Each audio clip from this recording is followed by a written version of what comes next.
Before the world got their first historic glimpse at the Queens of Nashville, the world of country music was far different than it is today. You've got to bore a hole through the potato long way. Now we use a 5/8 inch bit. We use a 3/4 inch bit at our house. You get more pig in your tater. Yeah, that's it. And you hold the tater real tight now, and then you kind of take it right here in the middle, and then you start in. Today, country music isn't male-dominated, nor is it just confined to the hills and small towns of America. The music is a large part of contemporary society, and everyone seems to want a piece of it. What sets these ladies apart from the rest of the pack is their passion for music. They have been singing since childhood, and now are the standard by which country music is judged. I think country music has the same appeal that rock and roll music has. I think it's feel good, I can relate to this music. Unlike rock and roll, country music focuses more on lyrics, more on emotion, as opposed to just creating pure adrenaline. But I think there are a lot of artists in recent history that have really channeled into that, upping the ante, upping the energy level of country music, and it's really become noticeable. I mean, you used to go to a country concert and it was a band up there playing. Now it's like a rock and roll spectacle, but with lyrical stimulation, with songs that you can sing along to, and with that same country familiarity that makes us feel really, really comfortable. In 1947, Bob McCoy and Ernest Tubbs performed at Carnegie Hall to a cheering, overflowing crowd that proved the doubters wrong. In 1955, Marty Robbins took it a step further with his television performances. My name is Charlie Applewhite, and welcome once again to Country Style USA, brought to you by your local United States Army recruiter and this television station. Country Style USA features the best in country and western music, and your favorite stars will be here for your viewing and listening pleasure. And now here he is, the star of our show, Columbia recording star, Marty Robbins. I'd like to find somebody who could be just halfway true, but I can't quit, I've gone too far, I'm deep in love with you. I'd like to pull up stakes and leave, that's what I'd like to do, but I can't quit, I've gone too far, I'm deep in love with you. If I knew then what I know now, I wouldn't be so blue. I'd quit seeing you long ago, wouldn't be loving you.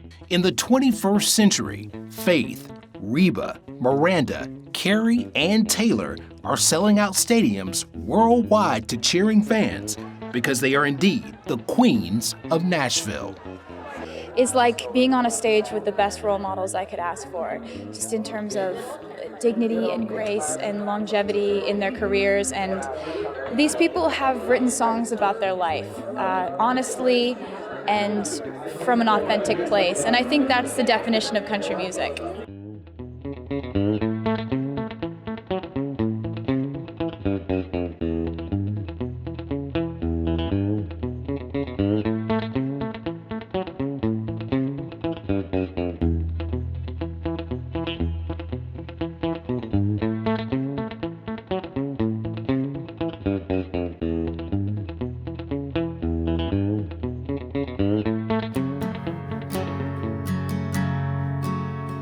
At an early age, Taylor Swift knew she wanted to sing like Faith Hill, Shania Twain, and the Dixie Chicks.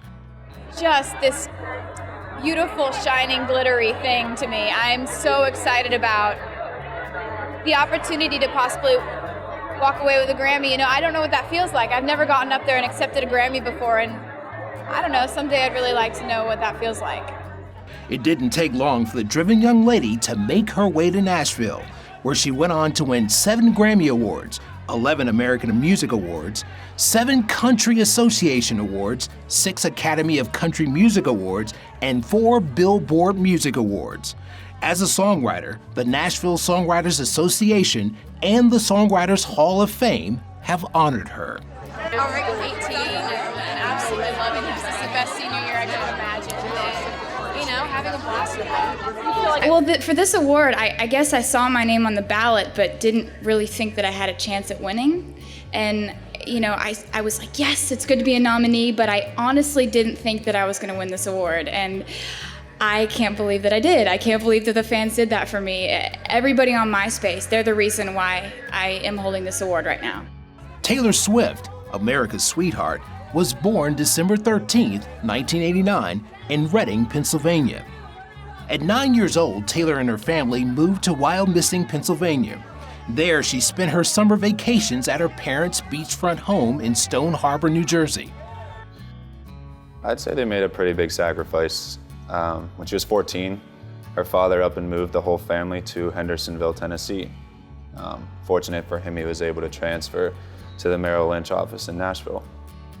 Well, I have family that I spend every Thanksgiving with. They're all on my mom's side, and they're all women, and they're really loud. They're obnoxiously loud, and they all have this genetic cackle.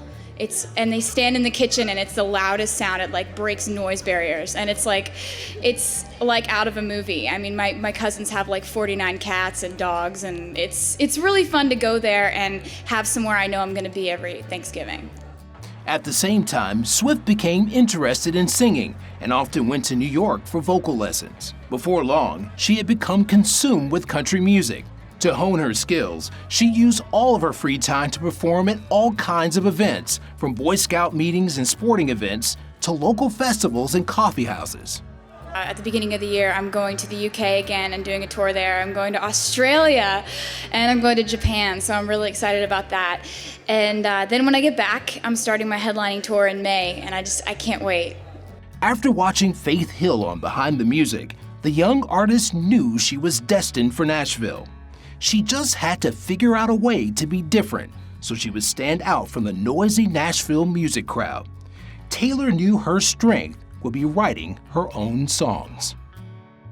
To me, Taylor Swift is sheer brilliance. She writes feelings from, past life experiences, and I think everybody, but young girls in general, all over the world can relate to that.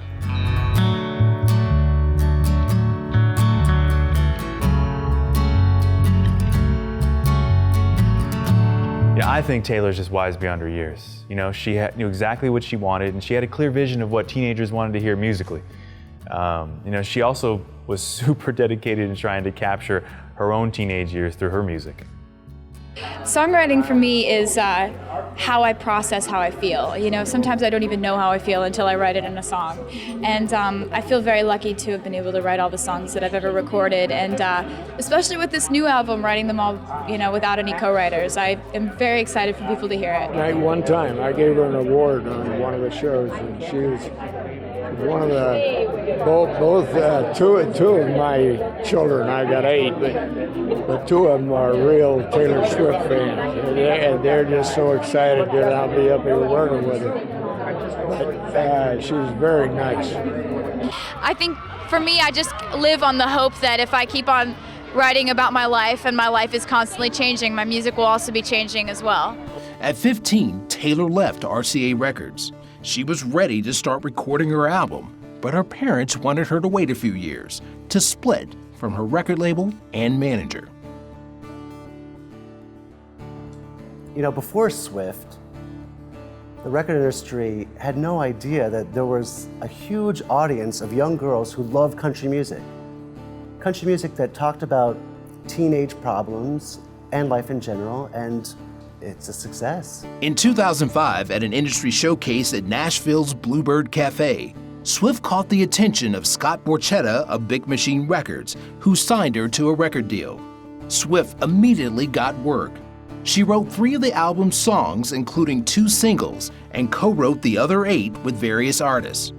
The final product was released in 2006, her self-titled debut album, Taylor Swift. For me, performing Innocent on the VMAs was a great way to put a lot of it behind me, and I'm very happy about that. I was very grateful that I was given the opportunity to perform a song that nobody had heard before, and really happy with the responses that I got back to the song. That was wonderful. With the success of her debut album, Swift promoted the LP extensively. In addition to her own material, Swift played covers of songs by Beyoncé, Lynyrd Skynyrd, Eminem, and Rihanna. Many people have influenced her, including her grandmother, Marjorie Finlay, who was an opera singer. So right there, it shows you a lot about range.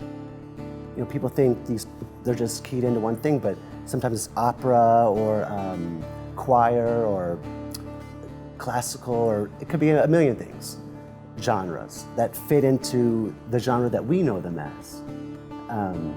Also, she said on many occasions that Shania Twain, who is, you know, sort of the queen bee, but anyway, Shania Twain was not only as a songwriter, but also as a performer, was her biggest musical influence. I am performing. It's just wonderful to be here because there are so many people that I respect and I look up to and I admire doing something, coming together to raise awareness for, you know, cancer detection and detecting it early. And there's that, you know, these people that I've looked up to for so long, getting to meet people like Tom Hanks. And then on the other hand, I get to play music. So it's wonderful to be here tonight. In 2008, Swift released her second studio album, Fearless.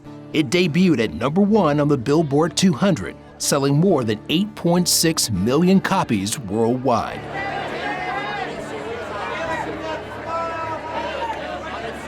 In 2010, Taylor Swift's Speak Now album solidified her as one of the best songwriters in country music. That album sold more than 6 million copies, and the tour was attended by over 1.6 million fans, grossing over $123 million. Despite all of her accomplishments, her most famous moment was the infamous clash between herself and rapper-producer Kanye West. Kanye said something like Beyonce's video should have won at that time. I kind of felt bad for Taylor. She looked like a deer in headlights. I kind of wish he hadn't gone as far as he did, but what are you gonna do? I thought it was hilarious because I love Kanye. I was just like, at first I was surprised and then I started laughing. I was just like, oh man, but I didn't think it was like, I mean, I can see if it was me accepting a award, I probably have been like, but overall I just kind of laughed, just kind of outside looking in type thing. I'm a huge fan of Beyonce as well. You know, I actually, if it's jumping off topic, you know, in that direction, I favor Beyonce more so, you know, so it's an honest opinion. You know, I think that was out of hand, definitely, because you should be able to respect artists in any genre, especially when you've got Taylor Swift at, what is she, 19, 20, something like that, with, you know, the range of success, you know, that she's covered in a matter of 4 years. You know, it took Beyonce how long to get to that spot?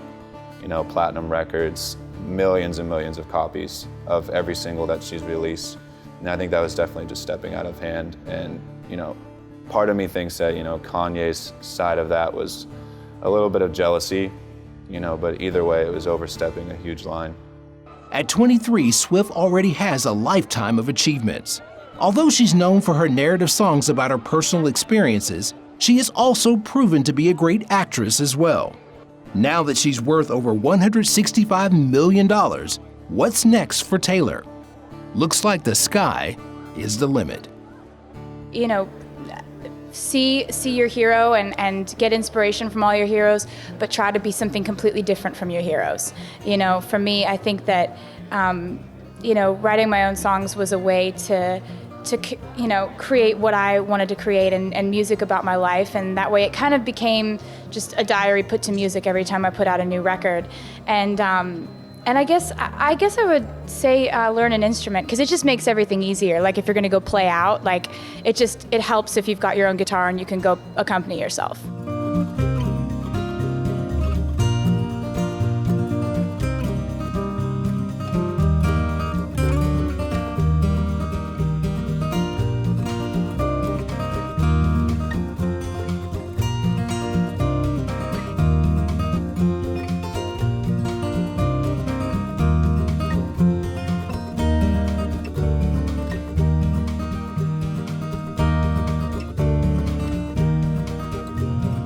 In Faith Hill's 19-year career, she has sold over 40 million records worldwide, had 13 #1 singles, and 20 #1 videos. Has there ever been a more exciting female artist than Faith Hill? I mean, the hits, this image of beautiful wife, loving mother, Tim McGraw right by her side, the fact that she clawed her way up through the music industry, never let go of her dreams. That's exactly what you want in a country music superstar. She's it. She's all of it. And on top of it, she's one of the most beautiful women in the world. Faith Hill is the first female artist to have not one, not two, but 3 consecutive #1 albums on both the country and the pop charts. Think about that. And she did it at a time when country and pop were just starting to come together. She's one of the ones that kind of blurred the line. Kenny Chesney, Shania Twain, all of them have obviously pretty much just erased the line by this point. But Faith was the one that got pop listeners to say, hey, I like this. She may be country, but I like this a lot. Hill is the only female artist in history to have 3 consecutive albums debut at #1 on Billboard's pop and country charts. One of the biggest country stars of the 90s and the 2000s was Faith Hill. She took full advantage of the inroads that Shania Twain had made, crossing over into the pop music side of things. And she actually capitalized with some country songs that actually had crossed over and became pop sensations. So subsequently, she had some very huge tours, and she was one of the biggest stars that the country music scene has seen in a long time. But this Queen of Nashville did not stop there. The Grammy Awards, the Academy of Country Music, the Country Music Association, the American Music Awards, and the People's Choice Awards have also honored Faith. In 2001, Faith was named one of the 30 most powerful women in America by Ladies' Home Journal. In 2009, Billboard named her the #1 adult contemporary artist of the decade. I tell you what, there aren't too many artists that would have the confidence to go as commercial as Faith Hill has. I mean, think about it. There hasn't been a magazine cover, I don't think, that she hasn't appeared on. She's been a cover girl for Revlon. She has fragrances. You name it, and she's got her perfectly manicured hands in it. Audrey Faith Perry, aka Faith Hill, was born on September 21, 1967, in Ridgeland, Mississippi. She began performing at age 7. She had a defining moment at age 9 when she had the fortune of attending an Elvis Presley concert, which inspired her to become a performer. Not long after arriving in Nashville, Faith auditioned to be a backup singer for Reba McEntire. Unfortunately, she didn't get the gig. Instead, she went to work at a music publishing firm as a receptionist. Well, if you want to be great, you have to immerse yourself in the music and the culture of the city. And it is an electrifying city, and it just draws, it's like a magnet for great singers. For anybody that's been to Nashville, Tennessee, there is nothing like walking down Broadway, 10 o'clock at night, past one bar after another, each bar filled with people, and on the stage, and the stages are usually right in the corner, right by the front door, there's always a band playing. And the bands in Nashville just seem to have heart. They seem to have just a genuine love for the music they're playing, and a lot of the music they're playing is their own lyrics, their own music, their own works of art. And you feel that in Nashville. I think that's what makes the city so magical, so special, so legendary when it comes to music. And another great thing I love about walking down Broadway is that the people that you hear from the street are the people that are going to be just a few blocks over at the Ryman Auditorium in 10 years. You know, that's just the way Nashville works. Nashville takes care of its own. Nashville makes dreams come true. It always has. It always will. It's the heart of country music. Eventually, Faith did land a job with her idol Reba McEntire, but it wasn't to sing. Instead, it was a gig packing fan club merchandise. No doubt about it. If you want to make it as a country singer, you have to go where all the action is, and that's Nashville. Music publishing executive Daniel Hill married 20-year-old Faith on July 23, 1988, after dating for more than a year. Even though she was married, Faith still dreamed of a career in country music. Well, Daniel Hill was a Nashville record executive, and I believe specifically he was in music publishing. Pretty clear that Danny felt Faith had her doubts. Marriage is difficult for any average couple, but throw into the mix Faith's obviously climbing career and, fill in the blank. As fate would have it, a coworker heard her singing one day and encouraged her to become a demo singer. You've got to have singing lessons, train your voice. Personally, I don't think it's all about having natural talent. There are millions of people out there with natural talent that can sing, but you got to bring your own flavor to the mix. A new sound, a new look. You can't just copycat your favorite artists. You won't make it. Hill decided to kick her career up a couple of notches by singing backup to various artists. Faith was eventually discovered by an executive at Warner Brothers. He was so impressed with her strong vocal abilities that he immediately signed her to a record deal.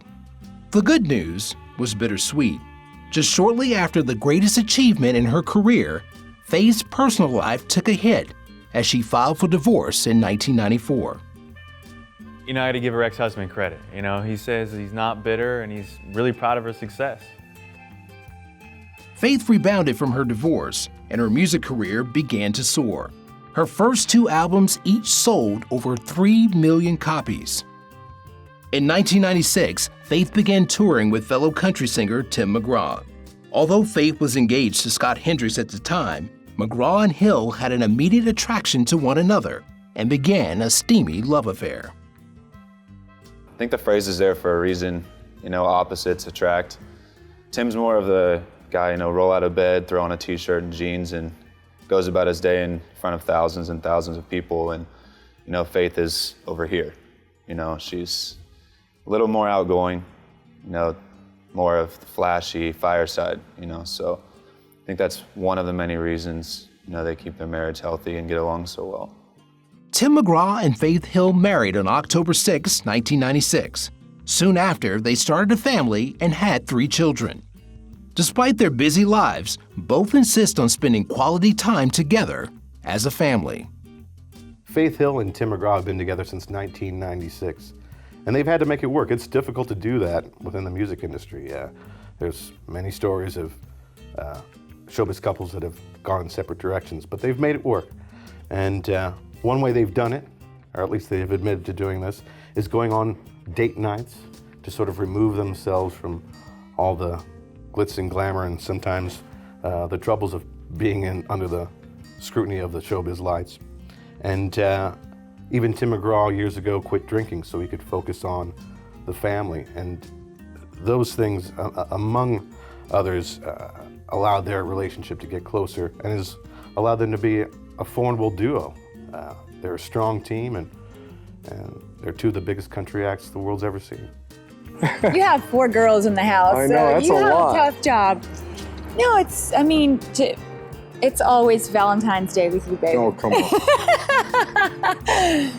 Oh gosh, I don't know. We've done pretty simple, to be honest with you. Nothing real extravagant. Nothing crazy. No, our best times are just to hang out of the house with the kids, and that's what we try to do is something like.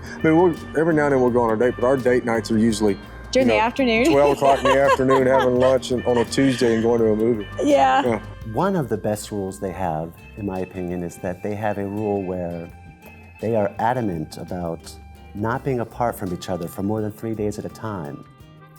Now, that's a good rule, because I think, it helps you from straying when you're on the road. You could be all alone and you could have a lot of fans, adoring fans who love you. And so if you make sure you're together a lot, it helps, Yeah, we went to see Rod Stewart one year when he came through Nashville, and I remember he was going into his encore and he was just about to sing Hot Legs. And you pulled me out of the seat and I was like, what are you doing? I have to see what Rod Stewart sing Hot Legs. And then you blindfolded me and put me into the car, went to the airport, got on a plane. And we're gone. And I forgave you once we got to where we're going. Yeah. In 1998, Hill released Faith, a pop country hit that sold more than 6 million copies. She immediately followed that up with another CD titled Breathe, which sold 10 million copies and garnered her 3 Grammy Awards. First of all, I heard that she changes diapers right before she even goes on the stage, which is amazing but she's dedicated to that balance. She's dedicated to making her family situation work while enjoying her career at the same time. And it looks like she has hit her stride and, making it all work. In 2000, Faith found her career in high gear, being featured in television commercials, performing at award shows, becoming a cover girl, and winning the CMA Female Vocalist of the Year award.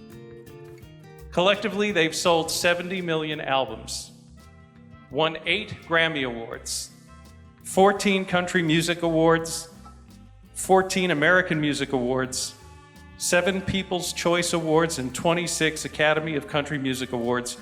Please join me in welcoming Tim McGraw and Faith Hill.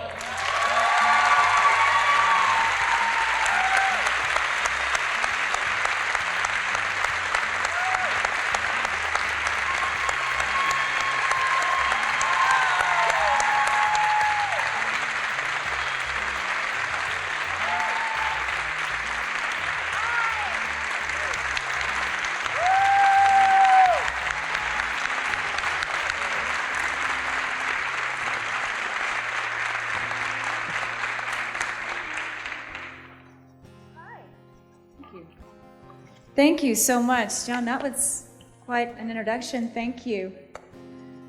I'm so excited. This is thrilling for us to be a part of this extraordinary experience for this limited time. The Venetian has just offered, they're opened the doors here and welcomed us in such a gracious way. And we're creating a show that is going to be remarkable for our fans, but as I'm here today and backstage and we're preparing to come out, I feel like it's going to be one of the most remarkable experiences for us as well. We're truly excited, and thank you so much for being here. Faith Hill, along with her husband Tim McGraw, has been on a world-trotting, whirlwind, worldwide tour. And the Soul to Soul tour has been one of the biggest in country music history. You can see us in arenas and stadiums and outdoor venues and all that stuff, but just for us, we wanted to do something really cool in here, and it's been just as cool for us as hopefully it's been for the audience. Yeah, it really has. It's been fun. Over the next few years, Faith kept up her frantic pace by releasing the CD Cry in 2002, which sold more than 4 million albums worldwide. In 2006, Faith and her husband Tim McGraw began the Soul to Soul tour. The tour became the highest-grossing country music tour ever, with a gross of $90 million. In 2007, Faith Hill took over as the voice of the NFL on NBC's Sunday Night Football by singing the theme song.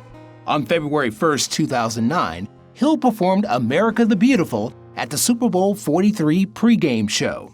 ABC TV has long had Monday Night Football, and Hank Williams Jr.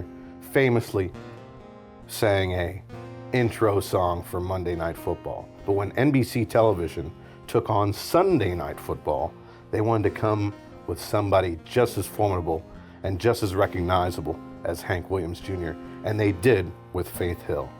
Does your missus let you watch football all day on a Sunday and Saturday? She does, yeah, she does, and she'll even watch it with me on occasion. Really? So yeah, How do you find she likes football too. How do you find a woman like that? I'm very lucky. Yeah. Any advice for men out there looking for a football-loving missus? Yeah, stay away from mine. On September 17th, 2012, Hill debuted the song Illusion at the CMA Music Festival. Despite her very busy life, Faith has still managed to have an acting career, release fragrances, as well as give of her time and money to charity organizations. But Faith Hill clearly also has heart. She's very active in several different charities, and she doesn't preach it. She doesn't sell that. She doesn't say, look at all the good I do in the world. She just does it. And that speaks volumes. I think because of cancer has touched everyone's life, and us in particular. I mean, my father died of cancer, and my mother had cancer at an early age when I was very young, and survived. And I grew up with a house full of women, my mom and my two sisters, and I live in a house full of women now with my wife and my 3 daughters. And awareness, early detection, all those things are very important to us. And a lot of people do a lot more work than we do. But we're lucky that we have a position, that we have a podium that we can put a face on it and bring attention to it. And that's what we're here to do, and that's what it's all about. For a celebrity, I guess, in a position that we're in to get these kind of awards. Is this your first joint award? That's non-music related, yes. Sorry. Yeah. And what does that mean to you to share this with Tim? Oh, yeah. Well, because we've gone through this together as a family, and it was difficult to get the news of Tug, and it was difficult to watch him fight, for the last 6 months of his life. So from that came a great deal of knowledge and dedication towards cancer research, quality of life, and we do that together. So anything you can do together, it's good. Even though Faith has reached megastardom, she's still the girl next door, ambitious and driven as ever. One of the things I write about in my books is finding that family-work balance. It is so hard to do that, which is why it's so admirable and so rewarding when we see people who have achieved that balance. Because let's be honest, when you're chasing your dreams, regardless of how big or small they may seem, there are a lot of things that get pushed to the side.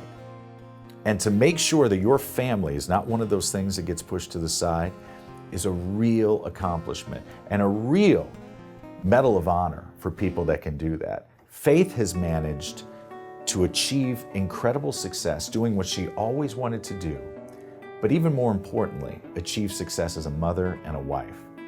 And when it all comes down to it, when the crowds have left the concert venue, when people stop downloading your music, when nobody's going to see the movies or the TV shows that you're in, what matters is your kids, what matters is your family, and what matters is love. And to know that you've never abandoned that you've never put that second in your life is the greatest success story a person could ask for. Oh, she better be there. Oh, me? Yeah, she better be there. He's going to have to let me do something. Maybe I'll bring out his microphone or... Yeah, right. or your guitar. Or you can give me your guitar. I've never gotten one of your guitars. That would be fun. You kept my guitar all the time, baby.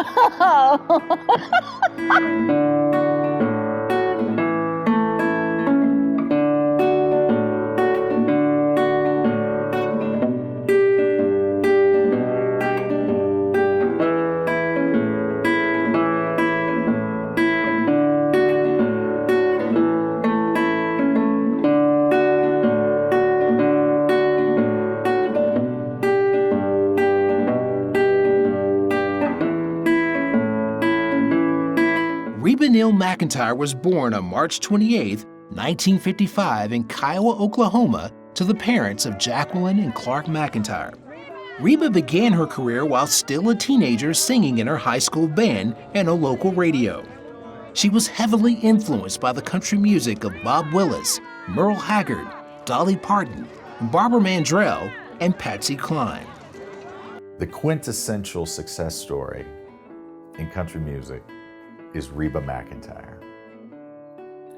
You can see and you can hear and you can feel the influences of some of the greats, of Loretta Lynn, of Barbara Mandrell, the grit of Merle Haggard, the down-home, dirt on your feet, banjo on the front porch, mama with the fiddle country music that is still a thread in Reba's voice and in her music today.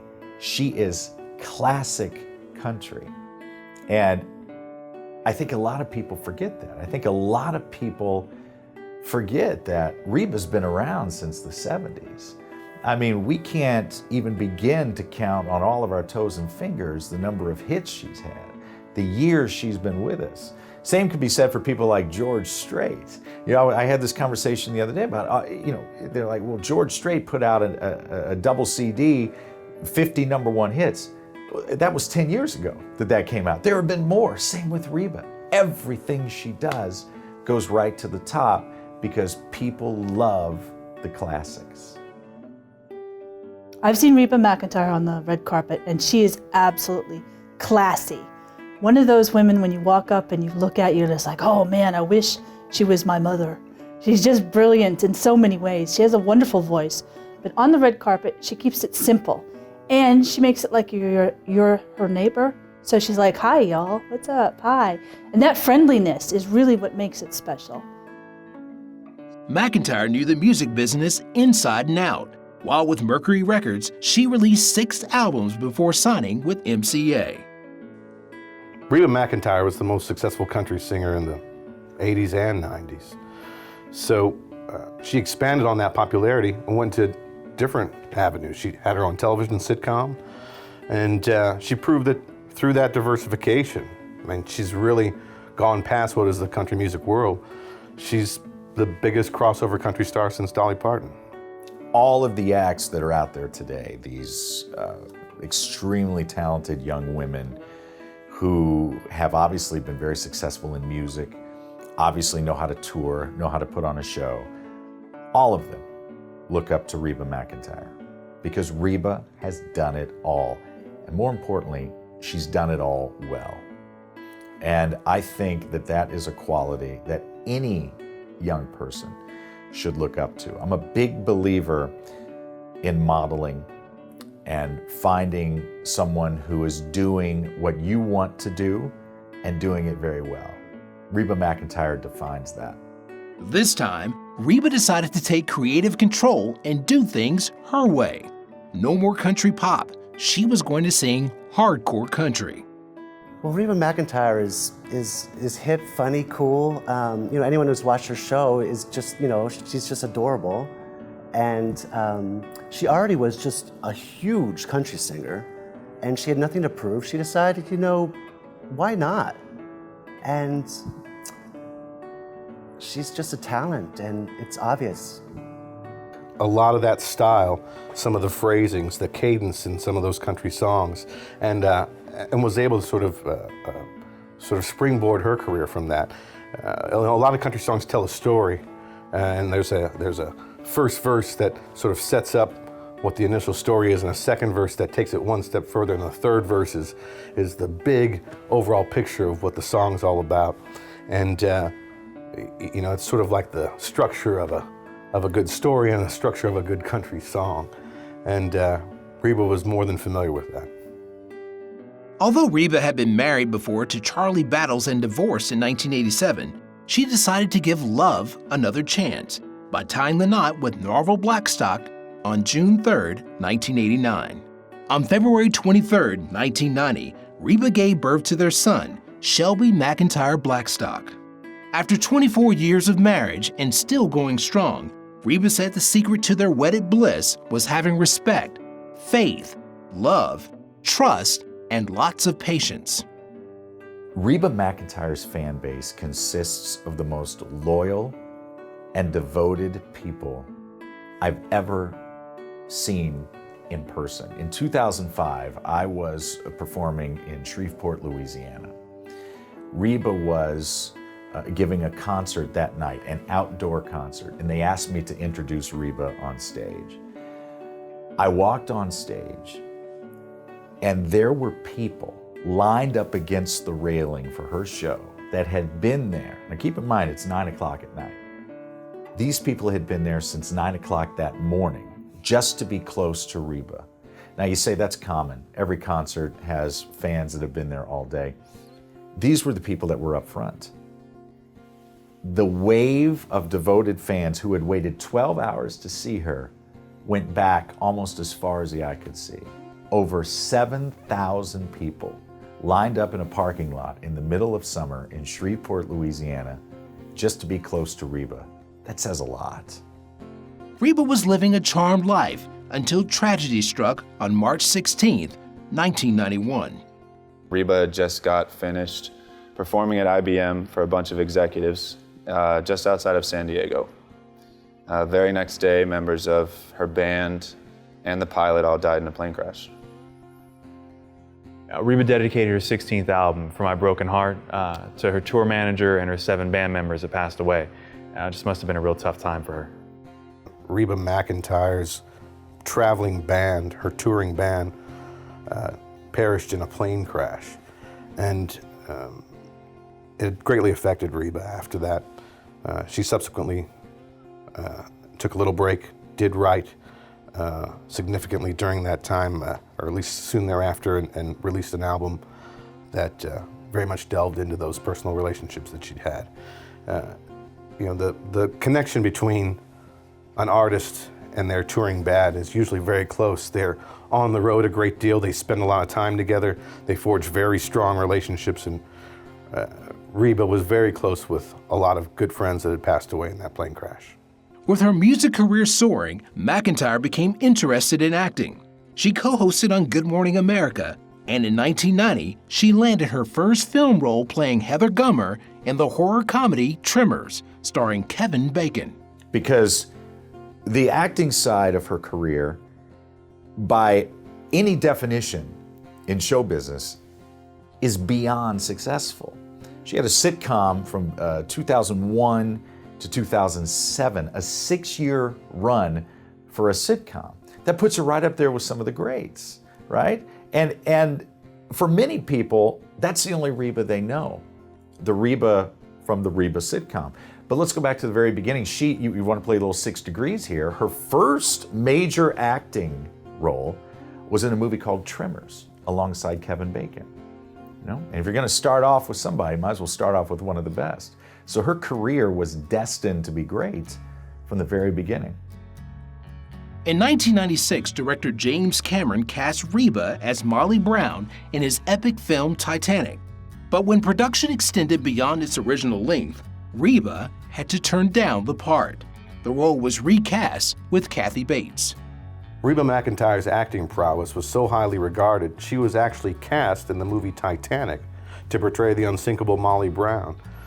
She had to actually ultimately turn down the part because of scheduling conflicts, and the role was eventually given to Kathy Bates. But I'm sure Reba, if she was in the movie, would have knocked it out of the park. When you talk about Reba the actress, we're not the only people that take note of her on-screen talent, of her on-camera talent. James Cameron actually tapped Reba McEntire for the film Titanic. She was to play the role of Molly Brown, who went on to be played by Kathy Bates in the film. One of the highest grossing films of all time, needless to remind anyone of how popular Titanic was. But she should and could have been there. A scheduling conflict kept her from it. She's one of these business women who sticks to her principles of you stick to a commitment, you don't break a promise, and that's obviously done very well for her, but you can't help but think what that movie would have been like with Reba in that role. Something to ponder. In her storied career, Reba has sold over 70 million albums, had 64 top 10 hits, and the #1 TV sitcom. Reba is a recipient of every country music award that exists. One of her many proud moments was watching her son, Shelby Blackstock, a professional race car driver, compete at NASCAR. I'm very happy that he's racing because that's his passion. His father, Norman Blackstock, and I have been in the music business for all our lives, and we just assumed that was where Shelby was going to follow. And a couple of years ago, it didn't seem like that was going to happen. And this past Thanksgiving, I finally just said, "What is your passion?" And he said, "Racing." And I really had no idea. And so it's been incredible. We've just been having a wonderful time with it. If he does one day follow in his father's footsteps of being in the management team, that's fine. But I can understand the excitement of the race business. Reba McEntire is a music icon. When asked what is the secret of her success, she replied, "To succeed in life, you need 3 things: a wishbone, a backbone, and a funny bone." It looks like the Queen of Nashville's wishes came true.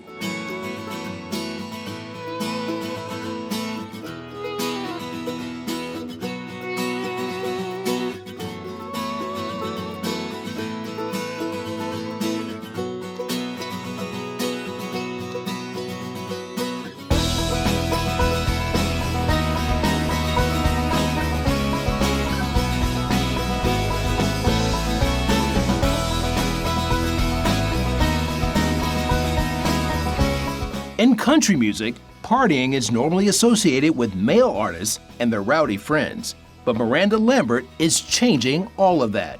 Strapped with a pink guitar and singing into a pink microphone, Lambert struts across the stage more like a hardcore rapper than a country music star. Miranda is country music's undisputed baddest bad girl. And in addition to this bad girl image, she brought the goods. I mean, she brought the American dream, you know, she fought her way up through the music industry. All she wanted to do was be a singer, but she wanted to be a singer in her own way. And she did it. And her concerts are wild, they're raucous, the girls are yelling and screaming and going crazy. And I don't think the girls want to be Miranda Lambert. I think they want to hang out with Miranda Lambert. And that's the difference. Lambert's father was a part-time country performer and songwriter. He taught his little girl how to play the guitar and write songs. The family income, however, came from the detective agency owned by both of her parents, which offered services to abused women. The fact that Miranda's father was a PI or owned a detective agency, I think there's a chance that going back into her childhood, and I don't want to sound like a shrink here or really analyze who she is or where she came from, but I think that she might have been exposed to some different things that a lot of these other country superstars weren't exposed to. You know, it wasn't all about home cooking and getting up and going to church with mom and dad, then going out with the grandparents that evening. I think for Miranda, the dinner conversation probably centered around and focused on the darker side of life. Because of the dangers involved in investigative work, Miranda was taught to shoot a gun as a young girl. As a result, she grew up fast, registering for a concealed weapons permit after going out on the road as a performer. Rick Lambert, who also owned and operated a detective agency. He had a gun, showed Miranda how to use it when she was young. She's even a deer hunter today. And it just sort of cements her reputation as a bad girl with a gun. At the tender age of 21, Lambert released her first major label single, Me and Charlie Talking, off the high-intensity Kerosene album. The album went on to sell over 1 million copies, and Lambert became an instant phenomenon.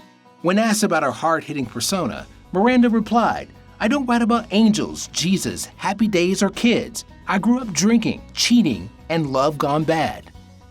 Miranda's appeal really comes from the fact that she's the complete opposite of what we see these country music female superstars to be. I mean, think back to your Loretta Lynn's and your Tammy Wynette's.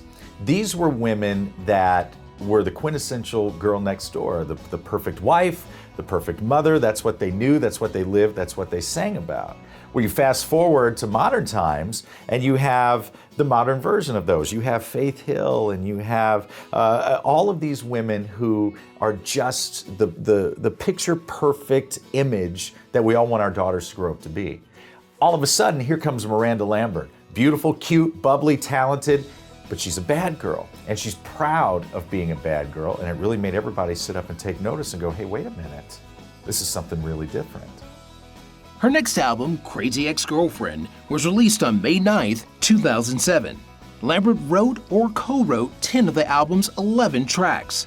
The single, Gunpowder and Lead, became her highest charting single to date. The album solidified Miranda as one of country's newest bad girls. In 2007, Miranda Lambert had great success with an album called Crazy Ex-Girlfriend. And that album actually cemented her reputation as one of country's bad girls. And it's a designation of sort of that angry temperament that's in her lyrics. It isn't necessarily part of her demeanor, but you know, it is one of those things where she's now created a reputation for herself, and it certainly served her well. Well known for obviously writing about heartbreak and abusive relationships, you know, but people shouldn't feel bad for her. It's pretty clear she comes out upper hand every time. In 2005, Lambert won the CoverGirl Fresh Face of Country Music Award. In 2007, she received a Grammy nomination for Best Female Country Vocal Performance for her single, Kerosene. In the same year, she also won the Top New Female Vocalist Award at the Academy of Country Music Awards. 1 year later, Miranda won Album of the Year at the Academy of Country Music Awards for Crazy Ex-Girlfriend. Miranda has really achieved great success in not only country music, but the music scene in general. And she's been rewarded for it, obviously. I mean, she's racked up multiple awards. I think the reason being because she gives us everything we want. You know, we can safely sit back and really move to her music. We can look at her and say, you know what, that's a pretty girl. That's an attractive girl. Her concerts or parties, they're fun, they're interactive, they're loud. It gives us a chance to really release. And the videos are entertaining. So she brings it all and she puts it right there for you. And she can be the bad girl without you having to be the bad guy or the bad girl too. In 2009, Lambert released her third album, Revolution, which she co-wrote all but 4 of the album's 15 tracks. Lambert and her band performed all the tracks on the album at the Ryman Auditorium 5 days before its release. When Miranda Lambert was younger, she'd attended a Garth Brooks concert, and that lit a fire under her. She really realized that she wanted to be a country singer. She'd had the talent, but now she really wanted to take it a step further. Ultimately, her career grew, and she began opening for huge country acts. George Strait, Keith Urban, and Toby Keith, among others. And she gained a reputation and has since seen her country career flourish. That same year, Lambert's boyfriend, Blake Shelton, proposed to her after getting her father's blessing. On May 14, 2011, wearing her mother's wedding dress, Lambert walked down the aisle and exchanged vows with Shelton in front of more than 500 guests. When 2 of their favorites come together, I mean, if you're a girl between the ages of 15 and 20 right now, you've got one of your favorite country singers marrying your favorite heartthrob, who's also a country singer, coming together, bringing forth this love story. But it's not your typical love story. You know, it's the same appeal that we get and the same thrill we get from watching soap operas or primetime dramas. It's a nice romance, a hot, steamy romance. But it also has its darker side. It also has its problems that we get just a little peek at. So we're intrigued, we're enthralled. So they're like the couple next door that leaves the drapes open. You know, we can see in just enough to make us want to look. Miranda Lambert has a happy and highly publicized relationship with Blake Shelton. They're married, have a house in Oklahoma. Are very happy together. They watch television together. They record together often, sometimes even perform together. But they've found a balance between their Oklahoma home and the road and being in Los Angeles, recording television shows and making it work and making a marriage work along the way. In 2011, to prove she really is country's baddest bad girl, Lambert brought out her side project, Pistol Annies. Miranda Lambert released an album along with 2 other country artists, Ashley Monroe and Angelina Presley. Together, they form a trio, the Pistol Annies. And they released an album that debuted on the country charts at #1, which goes to show that everything that Miranda Lambert touches turns to gold. On August 23, 2011, the trio debuted their album, which debuted at #1 on Billboard's country chart. This was one of the most exciting new groups to break out in the country music genre in years. Trio Pistol Annies consists of Lambert, Ashley Monroe, and Angelina Presley. Their album Hell on Heels, released in 2011 and debuted at #1 on the Billboard's country charts. You know, I'm so thankful for everything that's happened to me solo, and now all I can think about is my girls and really developing my band. And you know, the new album will be just what you expect. It's 3 country girls singing about 3 country girls' lives, and we write everything on our own. We did on the last record, and our goal on this next record is to write everything just in our family, just the 3 of us girls again. So I'm really looking forward to it. I'm kind of going to start focusing on that after this summer tour. In November 2011, Lambert released her 4th album, For the Record. She also recorded a song for the Hunger Games soundtrack called Run Daddy Run, which featured the Pistol Annies. Miranda Lambert is a refreshing country music star. Her sass and fire make her one of the most innovative live acts in the music industry. She is truly country music's most genuine bad girl. Miranda Lambert's fashion is sassy and wonderful. You always see her in black. She's always sparkling, and she's always like a little firecracker. When she comes up and says hello, she's got just an abundance amount of energy, and she's just really friendly too, which is wonderful to see. Sometimes you see Miranda Lambert with her husband, Blake Shelton, and then other times you don't. So on the red carpet, you never know. But what you do see when she walks down the red carpet is just how friendly she is, and she always comes up.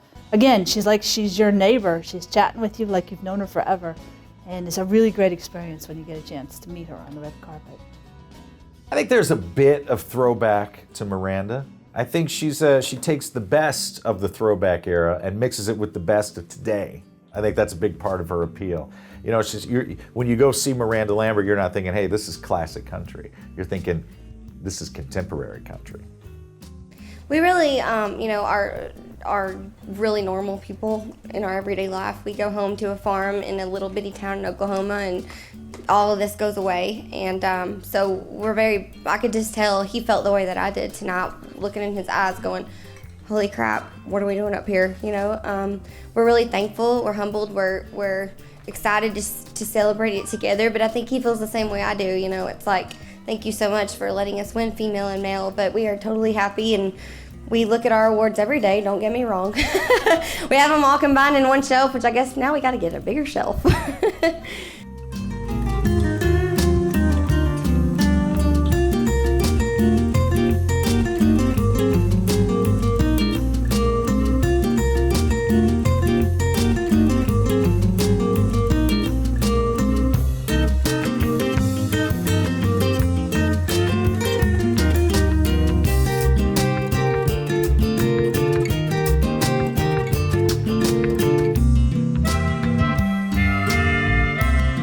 Carrie Marie Underwood was born March 10, 1983, to parents Stephen and Carol Underwood in Muskogee, Oklahoma.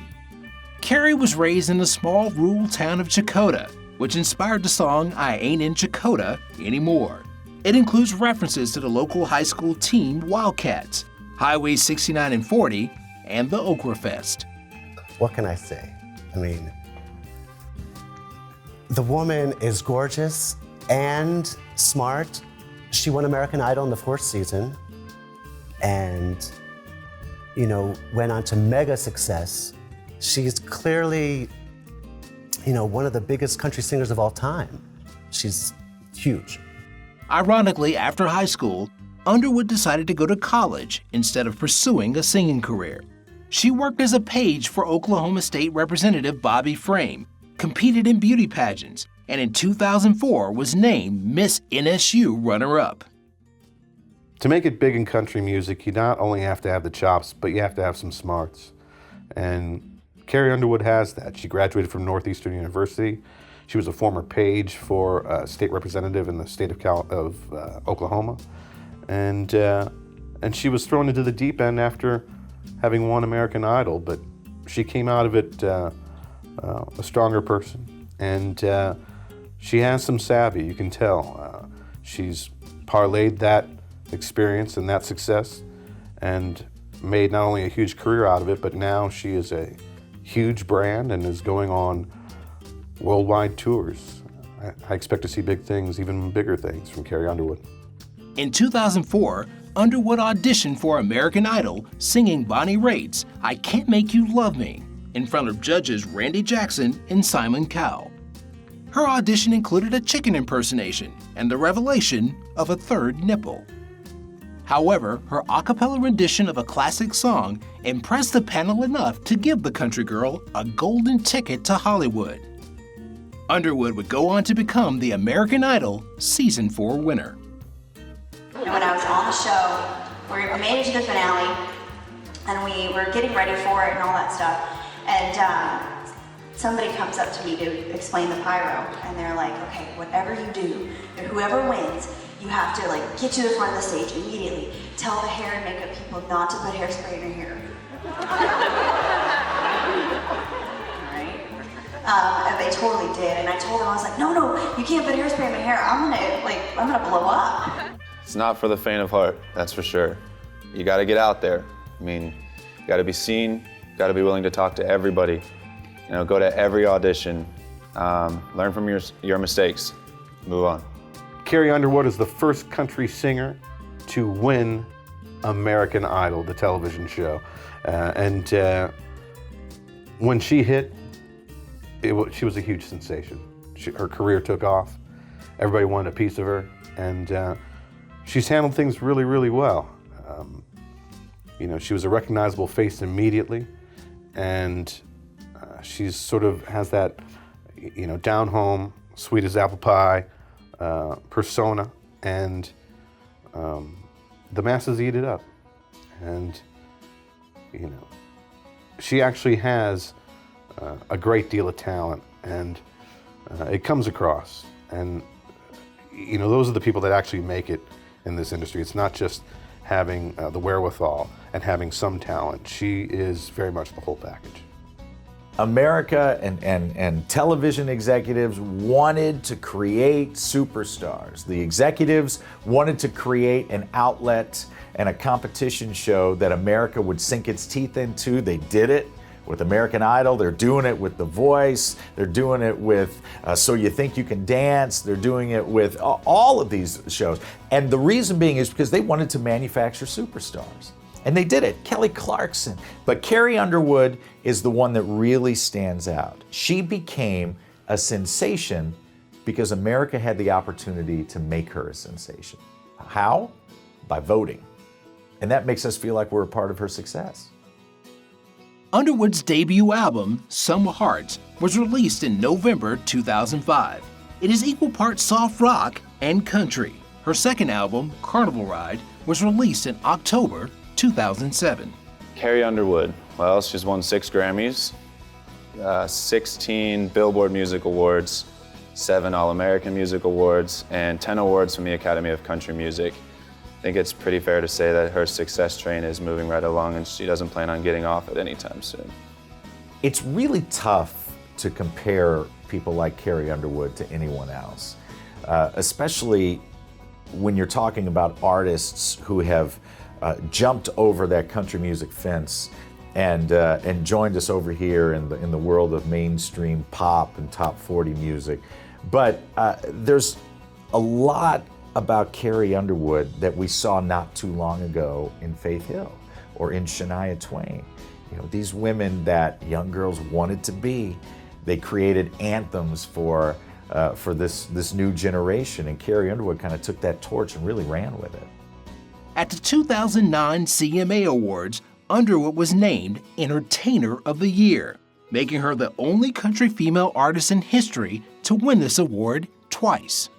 And I think she put a nice contemporary touch right on top of it. She polished it up, and she said, hey, look, I look like a pop star. I look like a cover girl. She is a cover girl, but she's a country sensation. And men love her, women love her, and she's an extremely talented young woman. And I think what draws us to her is the fact that she seems like she's got a great head on her shoulders. She seems like a loving wife now, and we've watched her growing up. We have a lot invested in Carrie Underwood. We've wanted her to succeed from the first time we saw her, and now we're celebrating in that success each time she puts out a video, each time she puts out a new hit single, each time she comes to town on tour. In 2010, Carrie co-hosted the CMA Awards with Brad Paisley for the 3rd year in a row and was the American Country Awards top winner. Well, it's interesting how the entertainment industry has suddenly paired Carrie Underwood with Brad Paisley. I think Brad might be the male equivalent to Carrie. I think he has the same kind of following. I think he has the same kind of wholesome appeal. And they have this really nice rapport together, which we don't see a lot, you know, especially in the award shows, for example, which they've hosted, I think, the CMAs 3 times together now. And you see hosts crammed together. And if that chemistry isn't there, you can't fake that on television. I've been in situations myself where I've worked with hosts where it was purely business, and then I've worked with other hosts where there was a nice friendship off camera, and you can really see the difference. And these two share the same sense of humor, they share the same respect for country music, the same respect for their fans, and that really shows. She was also voted on the People magazine's 100 Most Beautiful People list for the 4th year in a row. In that same year, Victoria's Secret named her legs the sexiest legs in Hollywood. American Idol has been a solid vetting process. You know, if you make it through all those auditions and that whole competition and win the whole thing, it's a strong validation. And once Carrie had won American Idol, not only was she immediately recognizable everywhere, it proved that she really has the talent to make it. And, you know, she took that momentum and ran with it. And so, you know, she had an immediate following, and she's just been able to capitalize on that ever since. And so, you know, we can see her career trajectory even going up from here. After taking the music industry by storm, Carrie decided to make her acting debut, playing pharmaceutical rep Tiffany on How I Met Your Mother in 2010. In 2010, Carrie Underwood branched out to a role on television. She played a pharmaceutical rep on the television series How I Met Your Mother. And it was just a quick cameo appearance, but she proved that she has some acting talent as well. But it's one of those things, she's not only recognizable and popular, but she's won it on even the most popular television shows. They gave her a shot, and she was good on the screen. And I think Carrie Underwood is one of those performers, and I use the word performer instead of singer because she comes at us from so many different angles, you know, that is just going to continue to branch out, you know, and everything she does, we're really entertained by. And good entertainment is so hard to come by these days. When she was on How I Met Your Mother, for example, she was great. Small part, but she fitted perfectly, you know, and like I said, we want Carrie Underwood to succeed in whatever she does. Since winning the 4th season of the world's biggest talent show, Carrie Underwood, a shy singer with a goofy sense of humor, hasn't looked back since selling 11 million albums. When Carrie Underwood was on American Idol, Simon Cowell was still one of the judges. And Simon is a tough critic. There's no question about that. He's had that reputation. But he knows when someone has the talent to make it. And he saw that in Carrie Underwood. And now, obviously, you know, the masses have seen that talent come through too. He's a strong critic, but he's got a good eye for talent, and Carrie is very much that. She's talented. Faith Hill, Reba McEntire, Miranda Lambert, Carrie Underwood, and Taylor Swift all have talent and the will to succeed in common. They've each overcame obstacles that got in the way of their country dreams. They found their voice, wrote their songs, and entertained their fans around the world.